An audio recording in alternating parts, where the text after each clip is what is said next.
بسم اللہ الرحمن الرحیم۔ شروع کرتا ہوں میں اللہ تبارک و تعالیٰ کی بابرکت نام سے جو بڑا مہربان اور نہایت رحم کرنے والا ہے۔ السلام علیکم ورحمۃ اللہ وبرکاتہ۔ محترم ناظرین، کیا آپ زندگی کی سخت ترین آزمائشوں، پہاڑ جیسے سنگین معاشی مسائل اور گھریلو پریشانیوں سے ہمیشہ کے لیے نجات پا کر غیبی خزانوں سے مالا مال ہونا چاہتے ہیں؟ تو آج ہی مغرب کی نماز کے بعد قرآن پاک کی اس سب سے لاڈلی اور معجزاتی صورت کا یہ طاقتور ترین عمل اپنائیں جس کے نازل ہونے پر خود ابلیس بھی دھاڑیں مار کر رویا تھا۔ آج ہم سب کی خدمت اقدس میں قرآن مجید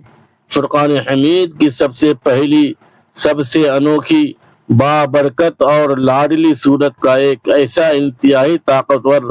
اور مجرب وظیفہ لے کر حاضر ہوئے ہیں جو عرش معلیٰ کے رہنے والوں یعنی معزز اور مقرب فرشتوں کے نزدیک بھی بے حد محبوب، پسندیدہ اور مقبول ہے۔ اور اگر آپ نے اپنی روزمرہ کی زندگی میں باقاعدگی کے ساتھ روزانہ مغرب کی نماز کے بعد یا سونے سے پہلے اس مبارک اور معجزاتی صورت کو پڑھنے کا ایک مستقل اور پختہ معمول بنا لیا تو اس دنیا کی بڑی سے بڑی سخت آزمائشیں اور مصیبتیں بھی ہمیشہ کے لیے ختم ہو جائیں گی۔ پہاڑ جیسے سنگین معاشی مسائل، تنگ دستی اور گھریلو پریشانیاں بھی آپ کا راستہ چھوڑ دیں گی اور زندگی کے ہر چھوٹے بڑے میدان میں سچی کامیابی، خوشحالی، عزت اور کامرانی آپ کا مقدر بن جائے گی۔ ہمارے پیارے اور آخری نبی اکرم حضرت محمد مصطفیٰ صلی اللہ علیہ وسلم نے ارشاد فرمایا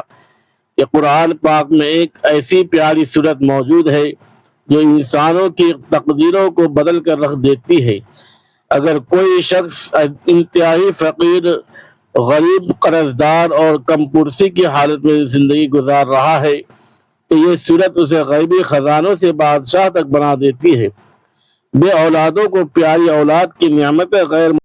مترقبہ سے نوازتی ہے اور اس مبارک صورت کی بے پناہ برکات، غیبی فوائد اور فضائل کا کوئی شمار ہی نہیں ہے۔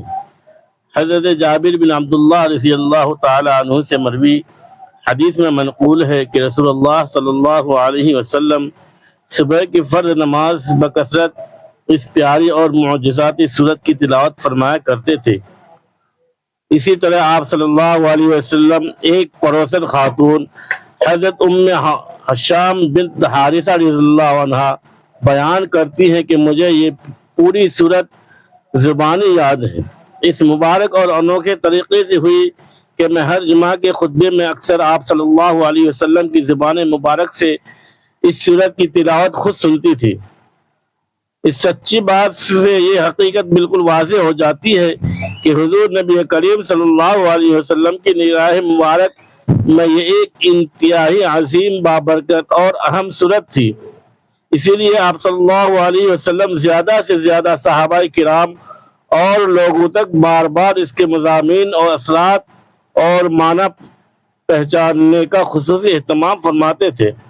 جس گھر کے اندر اس سورت کی روزانہ مغرب کی نماز کے بعد یا سونے سے پہلے باقاعدگی سے تلاوت کی جاتی ہے، اس گھر میں اللہ تبارک و تعالیٰ کی رحمتیں، سکینات، امن و امان اور غیبی برکتیں نازل ہونا شروع ہو جاتی ہیں۔ تمام جائز دعائیں فوراً قبول ہونا شروع ہو جاتی ہیں اور اس سورت کی تلاوت کرنے والے بندے کو اللہ پاک موت کی سختی، نزاع کی تکلیف، سکرات کی شدت اور دنیا کی تمام چھوٹی بڑی مصیبتوں اور بیماریوں سے ہمیشہ محفوظ اور مامون رکھتا ہے۔ ناظرین محترم، جو شخص یہ صورت روزانہ مغرب کی نماز کے بعد یا سونے سے پہلے پڑھ لیتا ہے، اس کے پورے گھر، کاروبار، دکان، مال و اسباب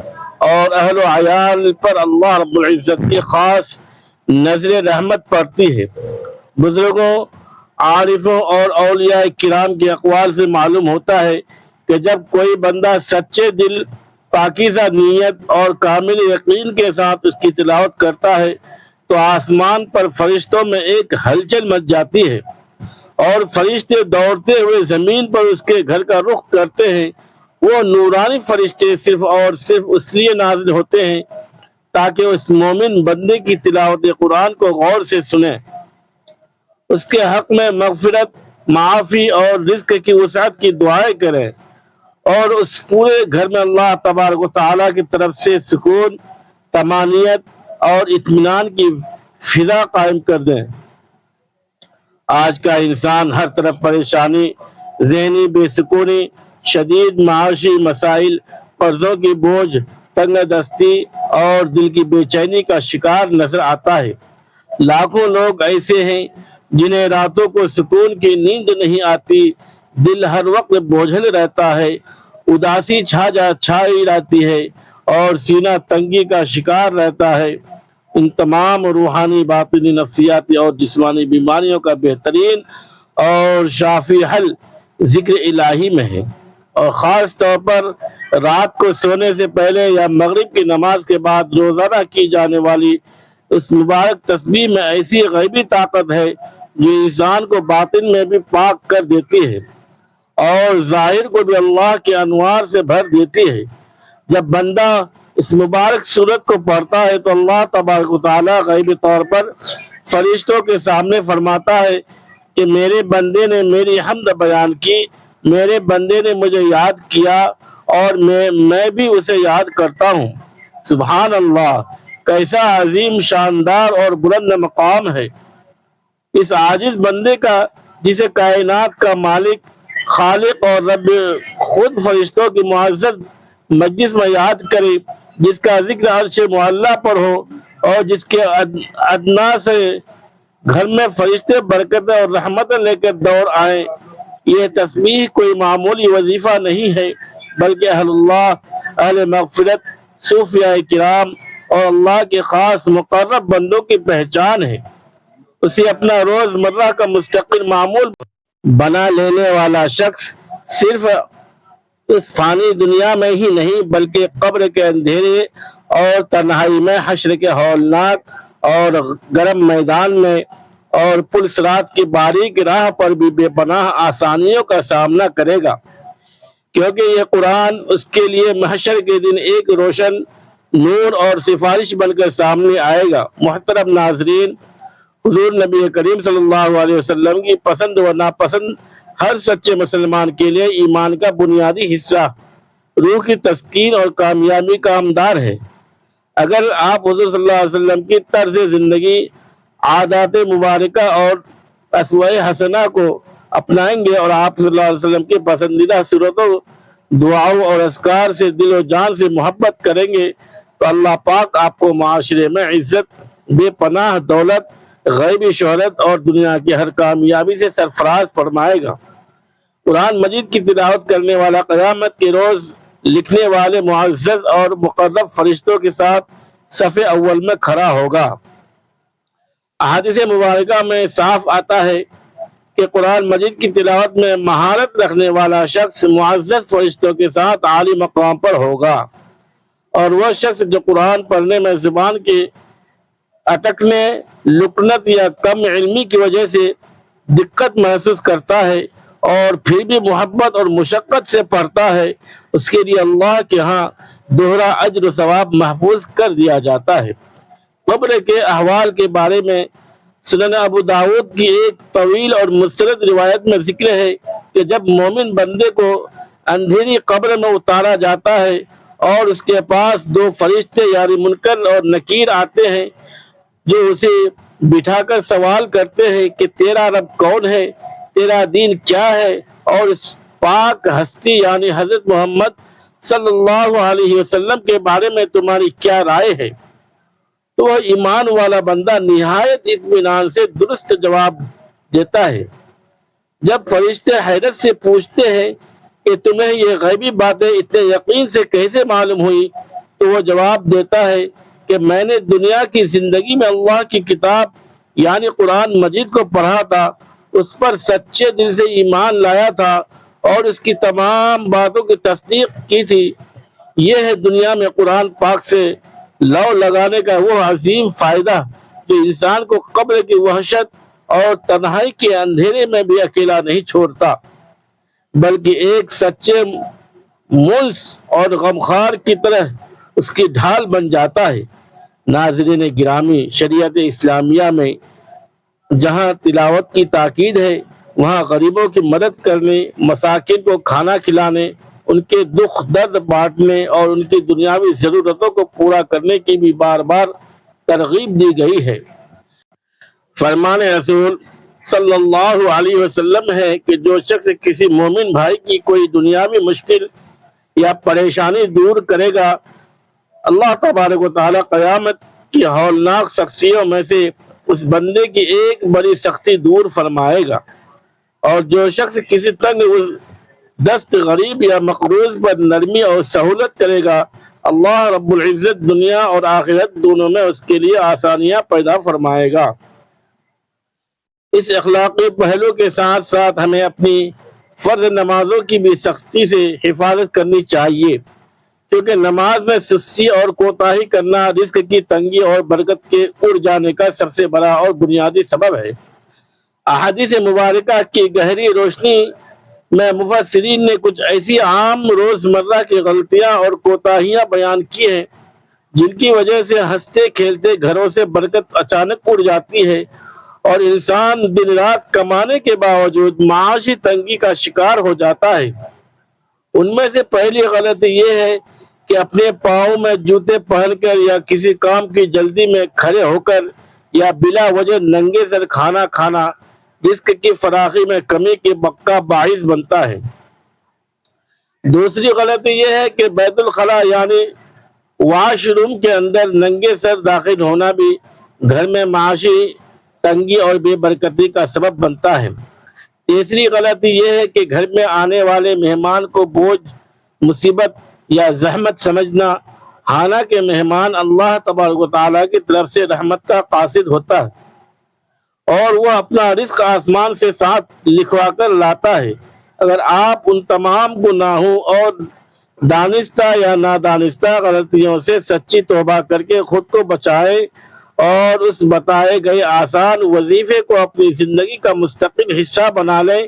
تو اللہ تبارک و تعالیٰ غیبی خزانوں سے آپ کو اتنا عطا فرمائے گا کہ آپ کو کبھی بھی کسی کے سامنے ہاتھ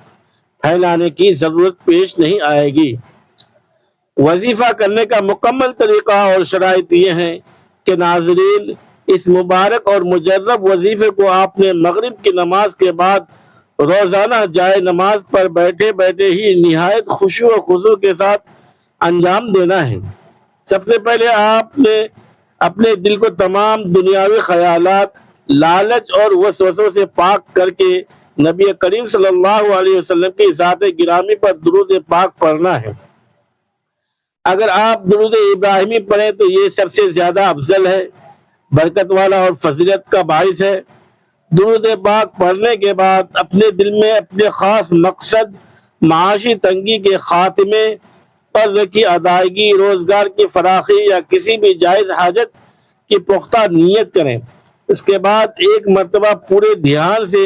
اعوذ باللہ من الشیطان الرجیم اور بسم اللہ الرحمن الرحیم پڑھ کر اپنے وظیفے کا باقاعدہ آغاز کریں۔ اب آپ نے 7 مرتبہ سورہ فاتحہ کی مکمل تلاوت کرنی ہے اور ہر بار بسم اللہ 7 پڑھنی ہے۔ سورہ فاتحہ کی 7 بار تلاوت مکمل کرنے کے بعد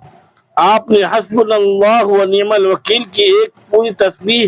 یعنی پورے 100 مرتبہ پڑھنی ہے۔ وظیفے کے آخر میں دوبارہ وہی درود پاک پڑھیں جو شروع میں پڑھا تھا اور اپنے پچھلے گناہوں پر ندامت کے ساتھ سچی استغفار کریں۔ پھر اللہ کے حضور اپنے دونوں ہاتھ اٹھا کر رو رو کر اور گر گرا کر دعا مانگیں۔ اگر یہ عمل آپ نے مغرب کی نماز کے بعد خاص طور پر تنہائی میں کر لیا تو بڑے سے بڑا مالی نقصان اور رزق کا مسئلہ غیبی مدد سے حل ہو جائے گا اور گھر میں برکتوں کا سیلاب آ جائے گا۔ سورہ فاتحہ کے علمی اسرار اور فرشتوں کی گواہی کے متعلق علمی اور مستند روایات کے مطابق سورہ فاتحہ قرآن مجید کی سب سے پہلی اور جامع ترین سورت ہے جس کی ساخت درج ذیل ہے۔ اس صورت میں کل ایک رکوع ہے، اس کی آیات کی تعداد 7 ہے، اس میں کل کلمات یعنی الفاظ کی تعداد 27 ہے، اور اس کے کل حروف کی تعداد دقیق حساب کے مطابق 140 ہے۔ امام جلال الدین سیوطی شافعی رحمۃ اللہ علیہ اپنی مشہور تصنیف میں ایک عجیب اور عبرت انگیز روایت نقل کرتے ہیں کہ ابلیس یعنی شیطان اپنی پوری زندگی میں صرف 4 مرتبہ بہت چیخیں مار کر اور دھارے مار کر رویا تھا۔ پہلی بار جب بارگاہ الہی سے اس پر ہمیشہ کے لیے پھٹکار اور لعنت برسی، دوسری بار جب اسے آسمان سے ذلیل کر کے زمین پر اتارا گیا، تیسری بار جب مکہ مکرمہ میں اللہ کے آخری نبی رسول ہاشمی صلی اللہ علیہ وسلم نے اپنی نبوت کا اعلانیہ اظہار فرمایا، اور چوتھی مرتبہ وہ اس دن شدید تڑپا اور رویا تھا جب آسمان سے سورہ فاتحہ نازل ہوئی۔ اس سورت کے نازل ہوتے ہی شیطان اور اس کے چیلوں پر ایسی مشقت اور مصیبت ٹوٹ پڑی کہ وہ اپنے مکر و فریب میں ناکام ہونے لگے۔ جلیل القدر اور صحابی حضرت عبداللہ بن عباس رضی اللہ تعالی عنہ فرماتے ہیں کہ ایک روز رسول رحمت صلی اللہ علیہ وسلم صحابہ کے درمیان تشریف فرماتے اور حضرت جبریل امین علیہ السلام بھی حاضر خدمت تھے کہ اچانک آسمان کی طرف سے ایک بہت زوردار کڑکدار آواز آئی۔ حضرت جبرائیل علیہ السلام نے فوراً اپنی نگاہ مبارک آسمان کی طرف اٹھائی اور حیرت سے عرض کیا کہ یا رسول اللہ صلی اللہ علیہ وسلم، آج آسمان کا ایک ایسا عظیم الشان دروازہ کھلا ہے جو کائنات کی تخلیق سے لے کر آج تک کبھی نہیں کھلا تھا، اور اس دروازے سے ایک ایسا فرشتہ مقرب زمین پر نازل ہوا ہے جو اس سے پہلے کبھی دنیا میں نہیں آیا تھا۔ اس فرشتے مقرب نے بارگاہ رسالت میں انتہائی ادب سے حاضر ہو کر سلام عرض کیا اور کہا کہ یا رسول اللہ صلی اللہ علیہ وسلم، آپ کو آسمان کے 2 ایسے عظیم نوروں کی خوشخبری ہو جو آپ سے پہلے کسی بھی نبی یا رسول کو عطا نہیں کیے گئے تھے۔ ان میں سے پہلا نور سورہ فاتحہ ہے اور دوسرا نور سورہ بقرہ کی آخری آیات ہے۔ امت کا جو شخص بھی ان مبارک کلمات کو پڑھے گا، اس کے ہر حرف پر اللہ تبارک و تعالیٰ کی طرف سے اسے خصوصی ثواب اور مانگی گئی ہر جائز مراد عطا کی جائے گی۔ مفسرین کرام اور محققین فرماتے ہیں کہ سورہ فاتحہ سراسر رحمت، شفا اور مغفرت کی صورت ہے، اسی لیے اس پوری صورت کے اندر اللہ پاک کے قہر، غضب، عذاب یا دوزخ کی ہولناکیوں کا دور دور تک کوئی ذکر نہیں ملتا۔ یہاں تک کہ عربی زبان کے وہ 7 حروف جو جہنم یا عذاب کے ناموں کے شروع میں کثرت سے استعمال ہوتے ہیں، وہ 7 حروف اللہ تبارک و تعالیٰ نے اس صورت میں کہیں بھی نازل نہیں فرمائے۔ وہ 7 حروف یہ ہیں: سا، جیم، خا، زا، شین، وا اور فا۔ امام فخر الدین رازی رحمۃ اللہ علیہ اپنی تفسیر کبیر میں فرماتے ہیں کہ جہنم کے کل 7 دروازے ہیں، اور سورہ فاتحہ میں عذاب پر دلالت کرنے والے ان 7 حروف کا موجود نہ ہونا دراصل اس غیبی اشارے کی طرف متوجہ کرتا ہے کہ جو بندہ اس سورہ فاتحہ کو روزانہ سچے دل سے پڑھتا ہے، اس کے احکامات پر ایمان رکھتا ہے اور اس کی تلاوت کو اپنا اوڑھنا بچھونا بنا لیتا ہے، اللہ تبارک و تعالیٰ اپنے فضل و کرم سے اس بندے کو جہنم کے ان 7 ہولناک دروازوں سے ہمیشہ کے لیے محفوظ اور مامون فرما دیتا ہے، اور اس کے لیے جہنت کے 8 دروازہ کھول دیے جاتے ہیں۔ اللہ تبارک و تعالیٰ سے دعا ہے کہ وہ ہمیں قرآن پاک کی تلاوت کو صحیح معنوں میں پڑھنے، اس کے احکامات کو سمجھنے اور اپنے گھروں میں برکت اور سکینات سمیٹنے کی کامل توفیق عطا فرمائے، آمین۔ اس مبارک عمل کو پورے یقین کے ساتھ کریں۔ اللہ پاک آپ کا حامی و ناصر ہو اور آپ کی تمام دعاؤں کو اپنی بارگاہ الہی میں قبول فرمائے۔ ناظرین، بہت محنت سے ویڈیو بنتی ہے، ایک لائک ضرور کریں، ویڈیو کو شیئر کریں اور سبسکرائب ضرور کریں۔ خدا حافظ. السلام علیکم ورحمۃ اللہ وبرکاتہ.